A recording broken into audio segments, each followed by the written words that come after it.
사랑하고 축복합니다. 우리 옆에 있는 분들에게 환영합니다. 잘 오셨습니다. 잘 오셨습니다. 이 세보천 교회에 오신 여러분들이 다 행복했으면 좋겠어요.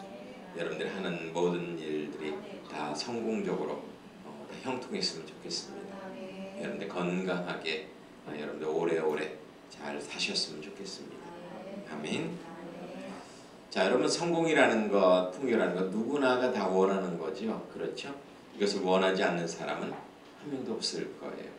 그런데 이 성공과 풍요라는 것은 그냥 모든 사람에게 가만히 그냥 찾아오는 게 아닙니다. 이것은요, 값진 땀의 열매예요. 값진 희생의 열매예요.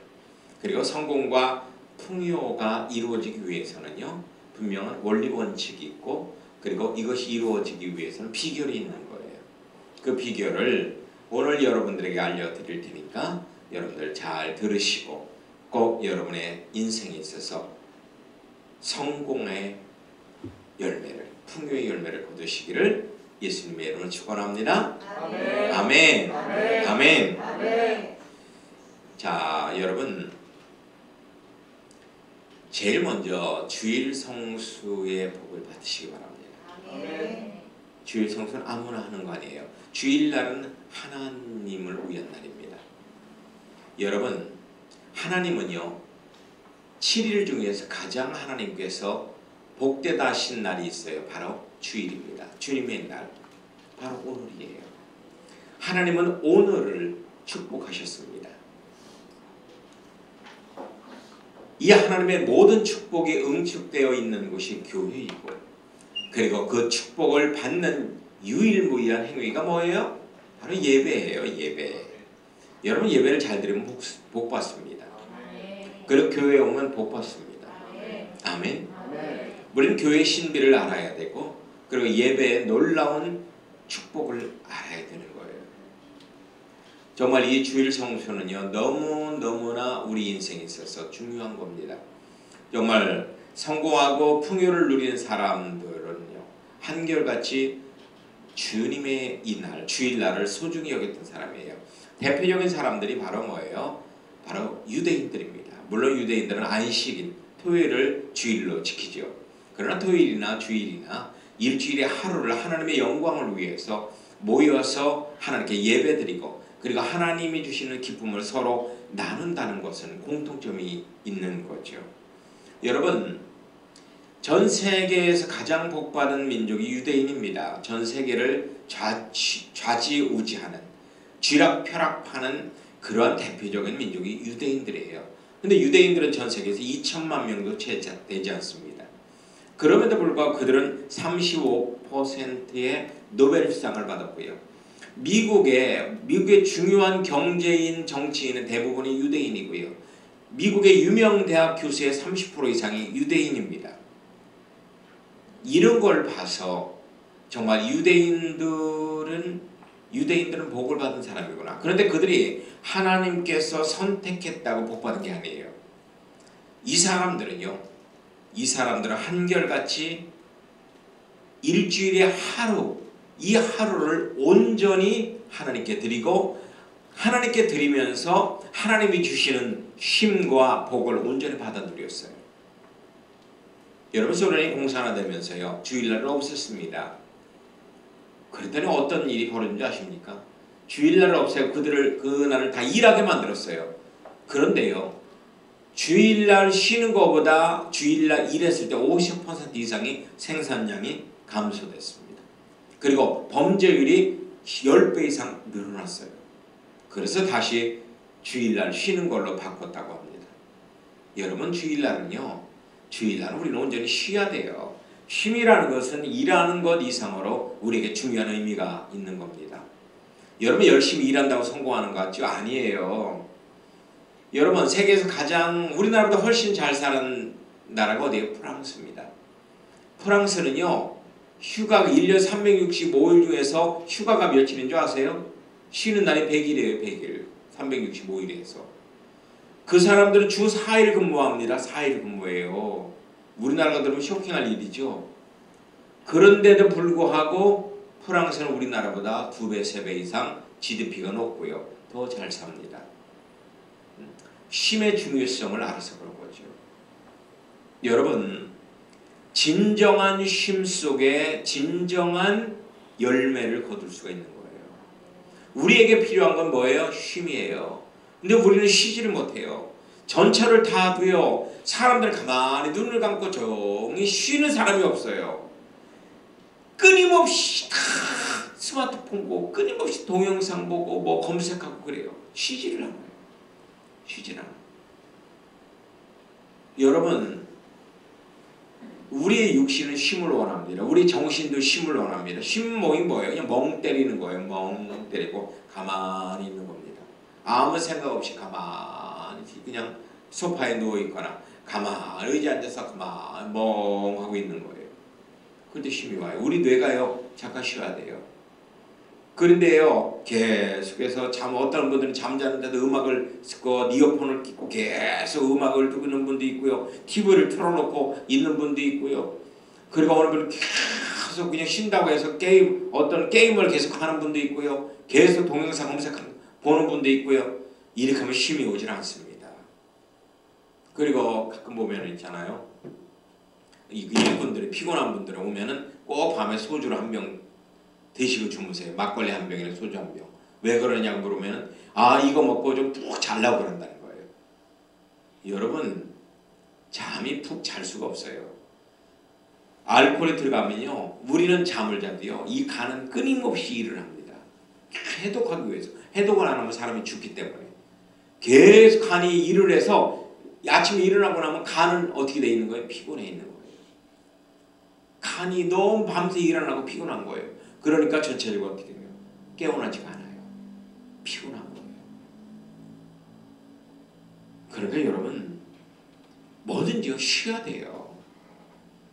여러분들이 있잖아요. 그래서 어떤 가정에서도 어떤 정기적으로 어떤 여행을 간다거나 아니면 정기적으로 시간을 내서 독서를 한다거나 아니면은 정기적으로 부부간에 같이 커피를 한 잔, 하루에 한 10분이라도 마주 앉아서 커피를 한다거나 이런 쉼의 시간이 있어야 됩니다.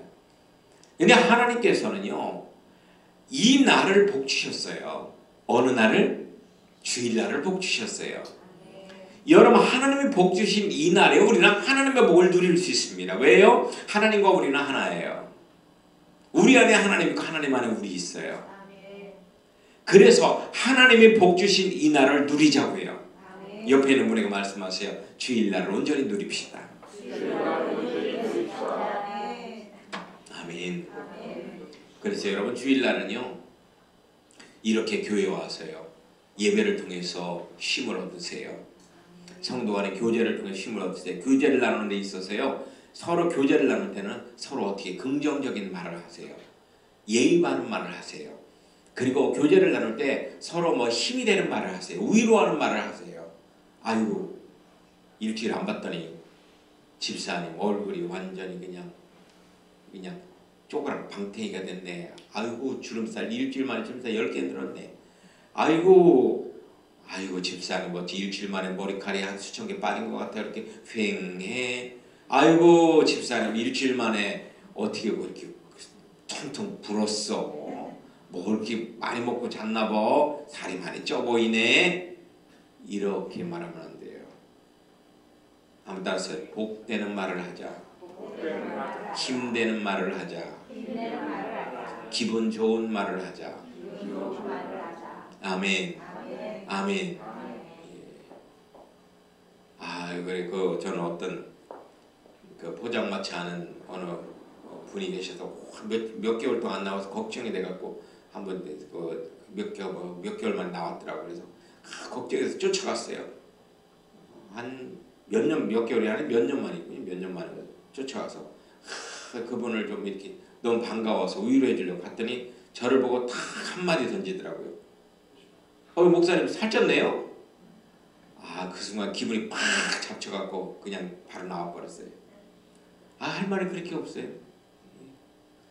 여러분, 얼마든지 기분 좋은 말, 힘이 되는 말을 해줄 수 있어요. 그렇게 함으로 해서 그렇게 하면 그 사람에게 쉼이 가지만 나에게는 2배 이상의 쉼이 와요. 아멘. 쉼이라는 건 안정이에요. 안정. 위안이에요. 위로예요. 그런데 이 주일날이요, 모든 쉼이 응축되어 있는 곳이 바로 어디예요? 교회예요. 교회. 그래서 여러분은 예배를 통해서 참된 쉼을 얻을 수 있습니다. 그리고요, 이 예배 때 여러분 예배의 기회를 놓치지 마세요. 그런데 사실은 우리 이 예배가, 우리 한국은요, 이 예배를 너무 엉망으로 하고 있어요. 예배의 놀라운 어떤 축복, 예배의 놀라운 기능을 제대로 활용을 하지 못하고 있어요. 그냥 형식적으로 드리고 있어요. 형식적으로. 여러분 예배에 집중을 해야 돼요. 모든 건 예배에 집중을 해야 돼요. 이 예배를 통해서요, 우리는요, 예배를 통해서 모든 문제를 해결받을 수 있어요. 예배를 통해서 우리의 내면의 모든 병을 치유받을 수 있어요. 예배를 통해서요, 하나님이 주시는 놀라운 평강과 복을 받을 수 있어요. 이 예배를 여러분들 절호의 찬스로 이용해야 돼요. 아멘. 그래서 여러분들 예배를 위해서 준비를 철저히 하고, 이 예배 시간에 어찌하든지 예배 시간 나는 은혜 받고자 하는 그런 갈망이 있어야 돼요. 여러분 열정, 그리고 열망, 일심정력, 일사각오, 이런 간절한 마음을 가지고 예배에 임하면은요, 예배 1시간이 여러분의 일생을 바꿀 겁니다. 여러분의 인생을 바꿀 거예요. 아멘. 따라서 내가 바뀌어야 가정이 바뀐다. 내가 바뀌어야 나라가 바뀐다. 내가 바뀌어야 돼요. 내가 바뀌어야 돼요. 아멘. 내가 바뀌지 않으면 아무것도 바뀌지 않습니다. 세상이 평안하기를 원하면 내 자신이 먼저 평안해야 돼요. 세상이 풍요롭기를 원하면 내 자신이 풍요로워야 돼요. 나는 찢어지게 가난하면서 세상이 풍요롭기를 원할 수 없지요. 그래, 이 예배의 놀라운 영적 효과, 예배의 놀라운 그런 효과를 여러분들 잘 누리시기 바랍니다. 그래서 예배 때는요, 최선을 다해서. 예배 때 가장 어리석은 사람은 예배 시간에 조는 사람이에요. 그리고 예배 시간에 이제 집중 못하고 있잖아요. 예배 시간에 딴 생각만 하는 사람이에요. 그리고 여러분, 이 예배를 한번 빠진다는 것은 인생에 있어서요, 가장 큰 그런 여러분들이 어떤 특권을 여러분들이 포기하는 거예요. 예배의 특권을 포기하지 마세요. 할렐루야. 그래서 지금도 북한 같은 데서는요, 목숨을 걸고 동굴 같은 데 모여서 예배를 드리잖아요. 그 사람들 예배 드리다 걸리면 즉결 처형이에요. 그냥 땅속에다 묻어두고, 머리만 묻어두고 그냥 롤러로 그냥 머리를 다 그 박살을 내갖고 죽이는 그러한 형벌을 받는데도 예배의 그 놀라운 영적 효능을, 예배의 놀라운 인생의 축복의 비밀을 그들은 알기 때문에 예배를 포기하지 않는 거예요. 아멘.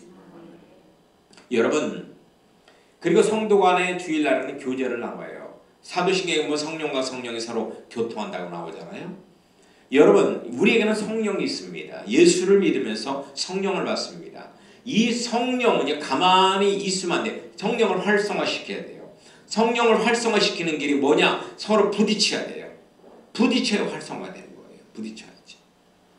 여러분, 우리 살이 있잖아요. 우리는 원자로 되어 있어요. 원자가 살아있으려면 원자가 끊임없이 부딪혀야 돼요. 부딪히면서 뭐가 나요? 열이 나는 거예요. 몸에서. 열이 나요. 하지만 이 원자가 죽어 있으면은요, 원자가 분열되면 우리 육체는 썩어요. 살아있으려면 자꾸 부딪혀야 돼요. 그래서 성령과 성령이 부딪히려면 어떻게 교제를 나눠야 돼요. 성도와 성도 간에 교제가 필요합니다. 그런데 교제가 점점 사라지고 있습니다. 온라인 예배 드린다시고 온라인 예배 드리는 가난한 성도, 교회 안 나가는 성도가 너무나 많아요. 그렇게 하면 교제가를 나눌 수가 없습니다. 교제는 온라인이 불가능해요. 오프라인만 가능합니다. 몸과 몸이 부딪혀야 됩니다.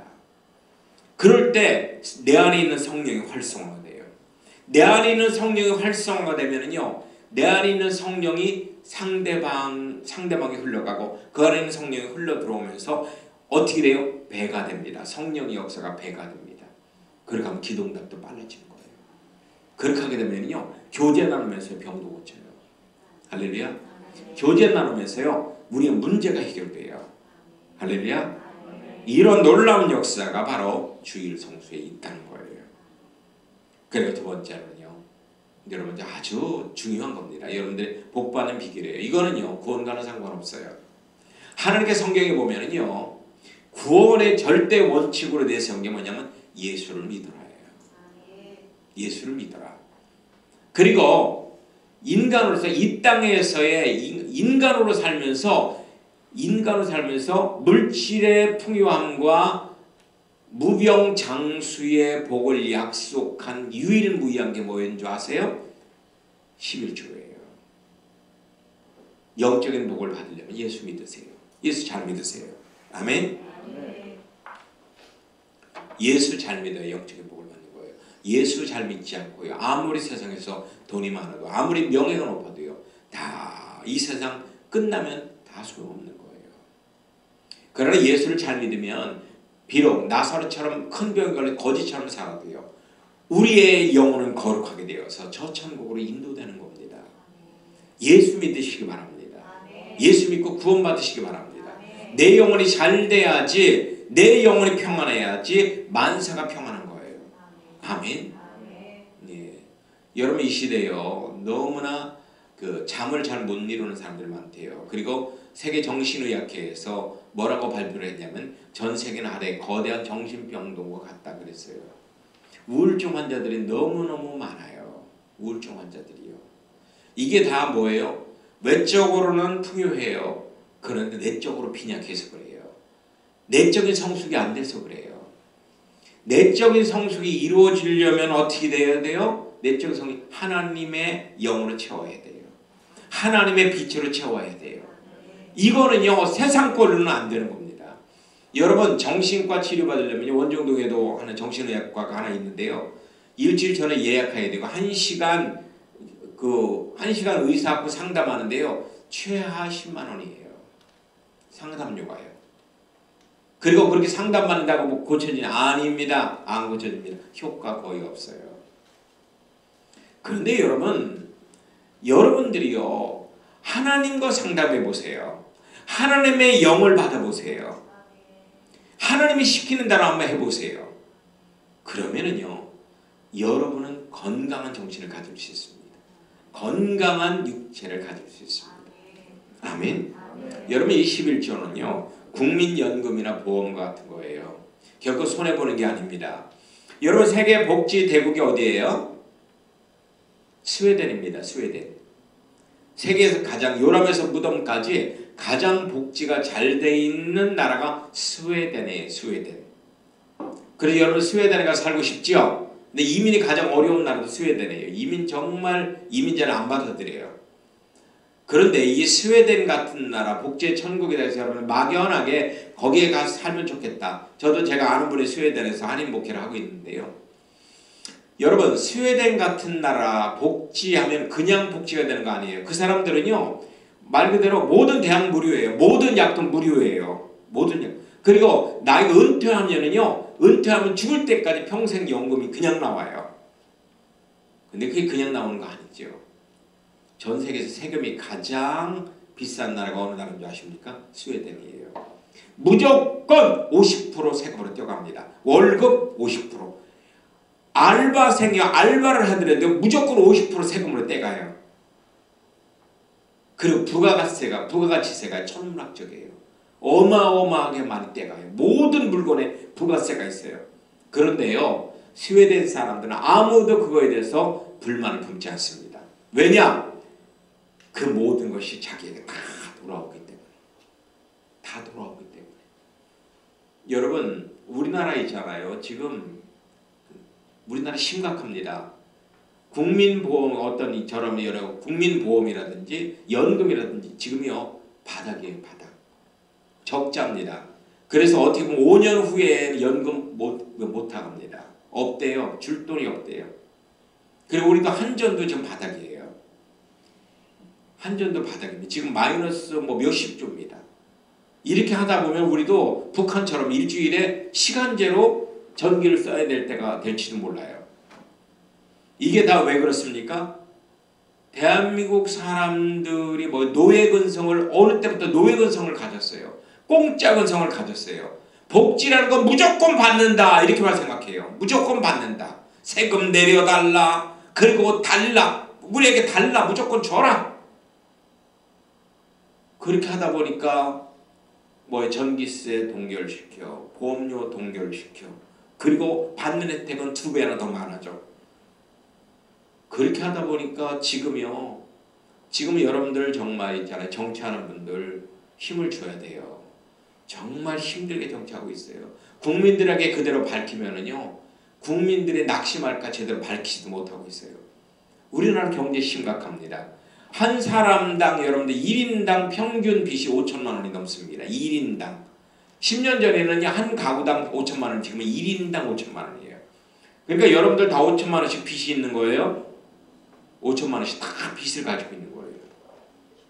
우리나라 지금 빚이 2천조예요. 2천조. 나라 빚이 2천조. 천문학적으로 계속 늘어가고 있습니다. 여러분, 이런 상황에서 우리는 올바른 시민의식을 가져야 돼요. 스웨덴 사람들처럼. 어떤 우리가 내는 보험료, 우리가 내는 어떤 세금, 이런 것을 아깝다고 생각하시면 안 돼요. 그런 것이 잘 내지야지만 결국은 그것이 모든 것이 우리와 우리의 다음 세대에 그것이 다 고스란히 복지로 간단 말이죠. 아멘. 아멘. 자, 어느 분은 교회에도 그래요. 교회도 복지가 필요하잖아요. 여러분 점심 먹는 것도 복지지요. 그리고 저 온풍기 트는 것도 복지예요. 그렇죠? 다 복지란 말이에요. 그런데 어느 분은 헌금을 거의 안 해요. 11주도 안 하고 헌금도 안 하고 아무것도 안 해요. 안 하고 나서 불평불만을 하는 거예요. 아, 교회에서 이런 것도 못 해줘요. 아, 교회에서 뭐 이것도 안 해줘요. 이런 분이 있더라고요. 뭐 있어야 해주지. 있어야 해주지. 교회에 쌓이는 돈이 없는데. 아, 그 말은 저한테 나가서 뭐 대리운전해도 하라는 소리예요. 뭐예요? 여러분, 내가 복지라는 건 내가 낸 돈을 잘 관리가 돼서 내가 어려울 때 다시 받는 게 복지예요. 복지는 내가 아무것도 낸 것이 없는데 무조건 들어오는 게 복지가 아니에요. 내가 낸 것을 합당한 때 다시 돌려받는 게 복지예요. 복지 개념을 제대로 알아야 돼요. 아멘. 저도 어떤 사회복지사 자격증을 갖고 있습니다. 사이버 내가 4년제를 다 해갖고 했는데 그때 알게 된 거예요. 진정한 복지의 의미가 뭔가. 공짜로 받는 거 복지 아니에요. 공짜로 받는 거 절대 복지 아니에요. 그 복지 의식이 잘 된 나라들이 선진국가예요. 대표적으로 미국입니다. 여러분, 미국에서 일하기 싫은 사람은 굶어 죽습니다. 그러나 열심히 일하면 학벌과 상관없이 열심히 일하는 사람은 반드시 성공합니다.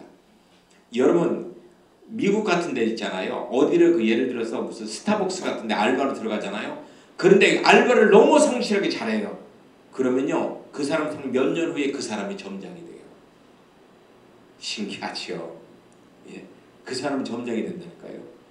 그리고 어느 회사요, 아무리 학벌이 청소부로 들어가요. 그런데 10년, 20년 성실하게 일해요. 그러면요, 그 사람이 대기업 회장도 돼요. 대표적인 사람이 쉐보라는 사람이에요.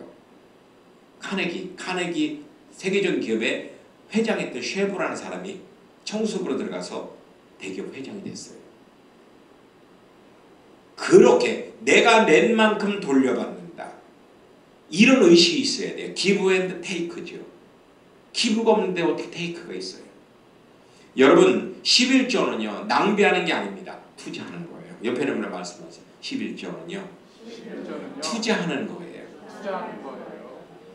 여러분, 투자하세요. 여러분의 영원한 천국에 투자하세요. 여러분의 남은 인생에 투자하세요. 그리고 교회에 투자하세요. 모든 것이 여러분의 복지를 위해서 가게 될 겁니다. 여러분, 이 11조라는 거는요, 우리의 일상을 규모 있게 만드는 브레이크 역할을 합니다. 11조를 하는 사람과 안 하는 사람을 보면요, 하는 사람은 물질도 규모 있겠어요. 일상 규모가 있어요. 왜냐하면 항상 11조를 해야 된다는 마음이 있다 보니까 모든 것을 규모를 갖습니다. 근데 11조를 안 하면 물질도 막 쓰게 돼요. 막 쓰게 돼요. 규모가 없어져요. 모으는 게 없어요. 여러분, 천국 시민의 정체성을 지켜주는 마지막 보루가 11조입니다. 그리고 이 11조라는 것은 버리는 것이 아닙니다. 가장 현명한 투자예요. 투자. 그래서 누가복음에도요, 너희들은 이 땅에 썩어질 것에 투자하지 말고 영원할 저 천국에 투자하라. 그리하지 않습니까? 아멘? 아멘. 여러분, 우린 점점 늙어가요. 그렇죠? 점점 늙어가요. 이제 살 날보다 죽을 날이 더 가까워요. 이런 때일수록 우리는 더 정신 차려야 돼요. 우리가 아무리 아둥바둥 벌어서 뭐예요? 아둥바둥 벌어서 뭐예요? 결국 남는 거 있잖아. 자식에게 다 물려주잖아요. 아우, 난 자식에게 준다. 그런데요, 그게 주는 게 아니에요. 공짜로 받은 자식은요, 결국 행복하지 않습니다. 공짜로 줄 생각하지 마세요.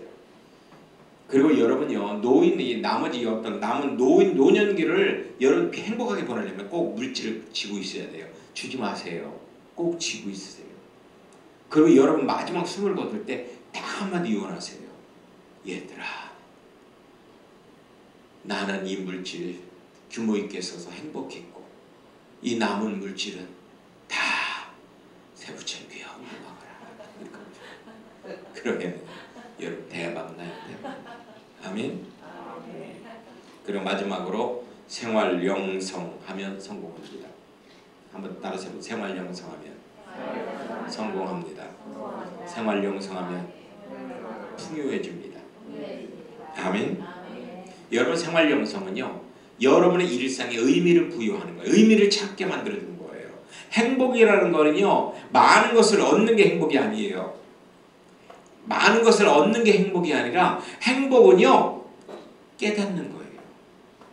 내가 지금 행복할 모든 충분 조건을 가지고 있다는 걸 깨닫는 거예요.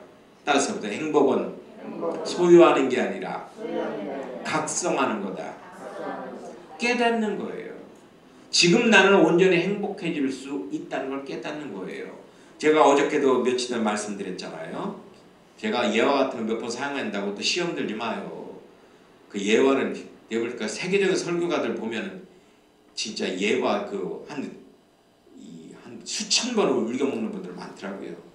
그런 거에 비하면 저는 많이 울겨먹지도 않아요. 제가 음성이 꽃동네 갔을 때 깜짝 놀랐어요. 거기 들어갔을 때 제가 80년대 말 봉사하러 가고 그랬는데요. 문을 열고 딱 들어갔는데 어떤 분이 누워 있는데요. 전신이 마비가 돼 있어요. 어떤 여성분인데 마비인데 눈도 장님이에요. 눈이 안 보여요. 전신이 마비돼 있어요. 그런데 그분을 인사를 하는데 그분이 저에게 던진 딱 한마디가 있어요. 저 보시니까 좀 안 돼 보이죠? 그런데 저는 무지하게 행복해요. 그러더라고요. 행복해요. 그분이 배영인데요. 나중에 그분이 쓴 시를 알게 됐어요. 제가 거기 봉사하고 나서 몇 년 후에 돌아가셨어요. 근데 그분의 시에 보면은요, 나는 행복합니다. 나는 배운 지식 없고 가진 재물 없고 세상의 죄에 피해 가시듯 이 몸 묶어 주시니 나는 행복합니다. 내가 가진 것 들을 수 있고 말할 수 있고 생각할 수 있는 이 세 가지를 하나님을 위해서 온전히 바치게 되니 행복합니다. 그 사람은요, 진짜 어렸을 때 있잖아요. 어렸을 때 버림받았어요. 그렇게 태어났어요. 어렸을 때 버림받았어요. 꽃동네 가면 큰 돌에다 입구에 이렇게 써 있었어요. 뭐라고 써 있냐면 얻어먹을 수 있는 힘만 있어도 그건 하나님의 은혜입니다. 얻어먹을 수 있는 힘만 있어도 그건 하나님의 은혜입니다. 왜냐하면 꽃동네를 세운 그런 정신적인 지주가 누구냐면 최기동이라는 거지예요. 거지. 정신병자 거지. 그분으로 인해서 그 꽃동네가 세워졌거든요. 그러니까 여러분, 거지라 할지라도 얻어먹을 수 있는 그런 힘만 있어도 은혜라는 걸 깨달으면 행복해지는 거예요. 아멘? 행복한 거예요. 나는 행복합니다. 밤새 잠을 못 자서 피곤합니다. 그런데 달콤한 잠을 생각하니 행복합니다. 나는 행복합니다. 하루 종일 굶어 배가 너무 고픕니다. 그런데 뭘 먹어도 맛있을 것 같다 행복합니다. 나는 행복합니다. 감기 몸살 걸려 온몸이 부들부들 떨리고 삭신이 쑤신데 행복합니다. 침대에 편히 누워서 행복한 묵상을 할 수 있을 것 같아 행복합니다. 여러분, 행복이라는 거는요, 무엇을 한다고 오는 거 아니에요. 무엇을 한다고 오는 거 아니고요. 무엇을 얻는다고 오는 거 아니에요. 무슨 서울대 들어간다고 행복할 것 같죠? 서울대생들이요, 서울대 들어가고 나서 몇 개월 있다 물어보세요. 행복하십니까? 행복하다는 사람 없을 거예요. 결혼한다고 행복한 거 아니더라고요. 저는 결혼하면 무지하게 행복할 줄 알았어요. 아, 근데 깨달았어요. 행복 끝, 불행 시작.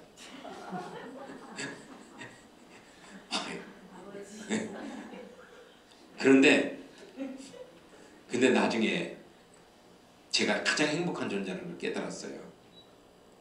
결혼 생활하면서 뭐 제가 결혼하면서 많은 혜택을 받은 것도 없어요. 스트레스 쌓으면 늘어났지. 근데 깨달았어요. 뭘 깨달았느냐? 나를 필요로 하는 사람이 내 곁에 있구나. 내 존재감을 세워주는 사람이 있다는 것 때문에 행복했어요. 나는 네가 필요해. 여러분, 나는 네가 필요하다라고 말해주는 사람 세상에 있습니까? 나는 너 없이는 못 살아. 그러면 내 존재감이 극대화되는 거예요. 여러분, 지금 대통령에 가서 나는 당신 없으면 못 살아요. 그렇게 말을 저는 안 할 거예요. 안 할 거예요. 이재용 회장한테 가서 나는 당신 없이는 못 살아. 이런 말 할 필요도 없어요. 안 해요. 그 사람 없어서 살거든요. 그런데요, 저는 여러분들한테 말할 수 있어요. 저는 여러분 없이는요, 목회 못해요. 저는 여러분들이 절대적으로 필요해요. 베드로 눈 감고 있으면 설교 못해요. 눈 뜨고 있어야 설교할 수 있어요. 그래는 우리 베드로의 눈 뜬 모습이 너무나 필요해요. 나는 내가 필요해. 이런 말을 해줄 수 있는 유일한 사람 부부예요. 아멘? 부부예요. 남편이 돈도 못 벌고 고주망태기예요.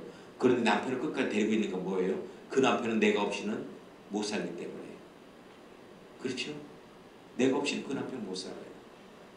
그리고요, 제대로 항상 음식 짜게만 해주고 내 말에 고군고군 말도 안 듣고 이제 나이 들었다고 나를 완전히 시켜먹기만 하고 하나도 안 해줘요. 그런데 그 부인을 버릴 수가 없어요. 왜요? 그 부인은 나 없이는 못 살아요. 내가 필요해요. 여러분, 가장 행복한 거는 내가 필요로 하는 그곳에 가 있을 때 가장 행복한 겁니다. 아멘. 여러분, 슈와이처 박사가 노벨 평화상을 받으러요, 인도에서 기차를 타고 쭉 영국으로 옵니다. 그 사람 독일 사람이죠. 유럽으로 오게 되는데 기자들이요, 슈바이처 박사 노벨 평화상 수상자니까요, 취재하기 위해서 1등석으로 달려갔어요. 아무리 1등석이 찾아도 없어요. 2등석으로 달려갔어요. 2등석에도 없어요. 3등석으로 달려갔어요. 3등석에도 없어요. 그래서 어디 간 거야? 기차 탔던 거 분명한데 어디 간 거야? 그래서 혹시 해서 완전히 천민들이 있는 그냥 거의 복도 같은 데서 그냥 쭈그리고 그냥 얻어 타다시피 타고 있는 짐짝같이 취급받는 사람들이 있는 그곳에 가보니까 그곳에서 슈바이처가 한 노인을 고치고 있는 거예요. 돌보고 있는 거예요. 그래서 아니 박사님은 세계적인 노벨 평화상 수상자이시고 그리고 다 국가에서 1등상까지 표를 끊어줬는데 왜 여기 계십니까? 그러니까 그분이 그런 거예요. 나에게 노벨 평화상이 무슨 소용입니까? 1등석이 무슨 소용입니까? 지금 이들이 나를 필요로 하고 있는데 나를 필요로 하고 있는 이곳이 나에게 가장 행복한 곳입니다. 지금 저는 행복한 일을 하고 있으니까 기자님들 1등석에 가 계세요. 여러분, 행복은 찾는 게 아니에요. 소유하는 게 아니에요. 깨닫는 거예요. 각성하는 거예요. 지금 나는 행복할 수 있는 최고의 조건을 가지고 있다. It couldn't be better. 나는 행복의 모든 것을 이미 소유하고 있다는 것을 깨닫는 거예요. 아멘. 아멘. 여러분 지금 저를 다 보고 있잖아요. 그런데 행복한 줄 모르죠. 그런데 눈을 감아보세요. 눈을 감아보세요. 이렇게 감은 채로 1시간 있을 거니까 좀 버텨보세요.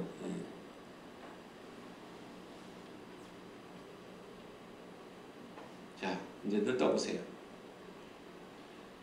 보는 게 좋아요? 감는 게 좋아요? 그렇죠. 이 나에게 행복할 수 있는 눈이 있는데 이 눈에 대해서 감사하지 못했죠. 그죠? 이 눈에 대해서 감사하지 못하고 늘 뭐래? 아유, 나 눈이 왜 이렇게 작아? 내 눈망울이 왜 이렇게 갈색이야? 나는 푸른색이면 좋은데. 요런 것만 생각했죠. 볼 수 있다는 거. 여러분 바늘구멍만한 눈이 있어도 잘 보여요. 여러분 동물 중에 가장 시력이 좋은 동물이 뭔 줄 알아요? 매예요. 매. 매 눈은 사람이요 5분의 1 크기예요. 그런데 매는 수십 킬로 위에서도 있잖아요. 생쥐 지나가는 것까지도 봐요. 생쥐까지도 봐요. 생쥐까지도.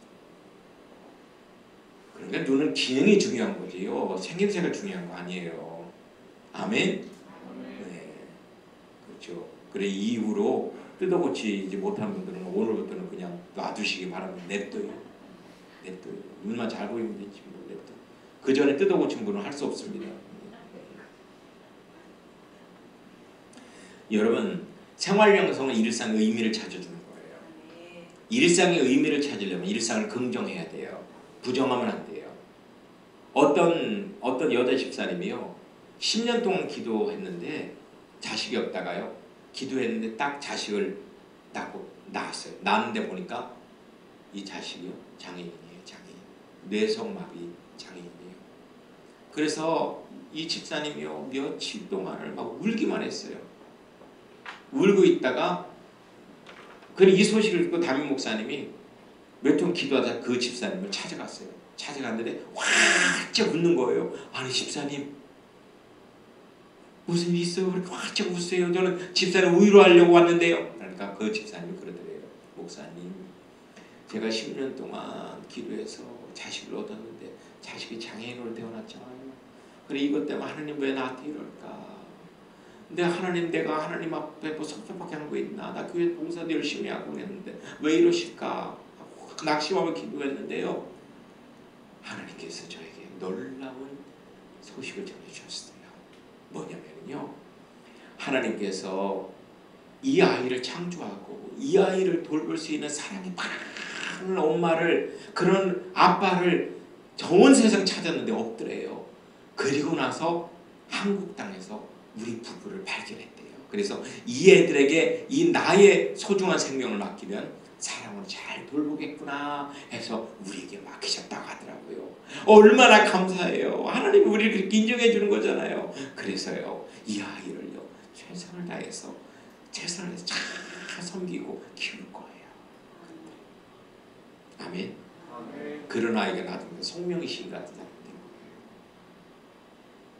그러니까 여러분 생활명상 잘해서요 여러분에게 주어진 모든 행복을 이제 누리는 일만 남았어요. 달라고 하지 마세요. 하나님 자가용이 있으면 행복할 것 같고요. 60평 아파트 있으면 행복할 것 같고요. 내 빚이 다 청산되면 행복할 것 같고요. 그리고 있잖아요. 하나님 내가 살이 10kg만 빠지면 행복할 것 같고요.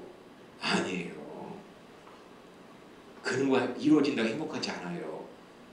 그냥 지금 있는 모습 그대로에서 각성하면 돼요. 행복해져요. 아멘. 할렐루야.